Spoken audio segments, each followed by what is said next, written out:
West Virginia के सयाहती कस्बे में ये जाती गर्मियों के दिन हैं। फैमिलीज स्कूल जाने और सर्दियां आने से कबल मज़े कर रही हैं, और ऐसे में ख्यालात का रुख सदारती इंतखाब में आने वाली तब्दीलियों की तरफ भी हो गया है, यानी जो बाइडन से कामला हैरिस की जानिब। वो बहुत सी ख़वातीन वोटर्स और अक़लियतों की तवज्जो हासिल करेंगी, लेकिन इसकी कोई ठोस बुनियाद नहीं है। उनके पास मुकाबला करने के लिए कुछ नहीं, कोई ट्रैक रिकॉर्ड नहीं। वेस्ट वर्जीनिया में साबिक़ सदर डोनाल्ड ट्रंप को तवातुर से कामयाबियां मिली हैं, लेकिन यहाँ के वोटर 2024 के इंतखाबात के बारे में फ़िक्रमंद हैं। मैं नर्वस हूँ क्योंकि सच्ची बात है कि मैं ट्रंप की हामी हूँ, लेकिन मेरे ख्याल में जिन लोगों ने कोई फैसला नहीं किया था अब वो कामला का साथ देंगे। ये देही रियासत कौमी सियासत में अपने जुस्से से बढ़कर किरदार अदा करती है, और इसका सहरा यहाँ से मुंतखब होने वाले वाहिद डेमोक्रेट ओहदेदार सेनेटर जो मेंशन के सर है, जिन्होंने रवां साल के आगाज़ में खुद को इंडिपेंडेंट करार दे दिया था। उन्होंने बाइडन हुकूमत के दौरान बनने वाले चंद नुमाया कवानीन में अहम किरदार अदा किया है। लेकिन मेंशन के इस साल रिटायर होने के बाद रिपब्लिकन को पूरा यकीन है कि वो यहाँ से सेनेट की एक और नशिस्त जीत लेंगे, क्योंकि रियासत के मकबूल गवर्नर जिम जस्टिस मैदान में है।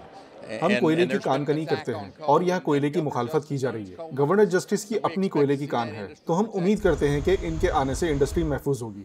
कई वोटर्स कोयले की माइनिंग के जवाल का जिम्मेदार डेमोक्रेट्स को ठहराते हैं, जो वेस्ट वर्जीनिया की मरकजी सनत है। लेकिन वेस्ट वर्जीनिया के डेमोक्रेट्स ने शिकागो में होने वाले पार्टी के हालिया नेशनल कन्वेंशन में ये तासुर तब्दील करने की कोशिश की। इसका बराह रास्त ताल्लुक ऑटोमेशन से है। कोयला कानों के मालकान के इस तरफ जाने से मुलाजमतें कम हो रही हैं और वो अंडरग्राउंड माइनिंग के मुकाबले में सरफेस माइनिंग की तरफ जा रहे हैं, और इसका सारा मलबा माहौलियाती रेगुलेशंस पर डाला जा रहा है। गवर्नर जस्टिस के डेमोक्रेट हरीफ ग्लेन एलियट वोटर्स को बता रहे हैं कि रिपब्लिकन की हुकूमत रियासत की मईशत या तरक्की के लिए अच्छी नहीं रही है। हमें छोटे बिजनेसेस की हौसला अफजाई करनी चाहिए, जो नहीं हो रहा है, और हमें नौजवानों को पेश नज़र रखना चाहिए। हमारे रियासती कानून साज मुसलसल पाबंदियों पर मबनी कवानीन बना रहे हैं, जैसे अबॉर्शन पर बैन, जैसे एंटी LGBTQ कवानीन। इससे नौजवानों को ये पैगाम मिल रहा है कि उनके लिए रियासत की ज़मीन तंग हो रही है।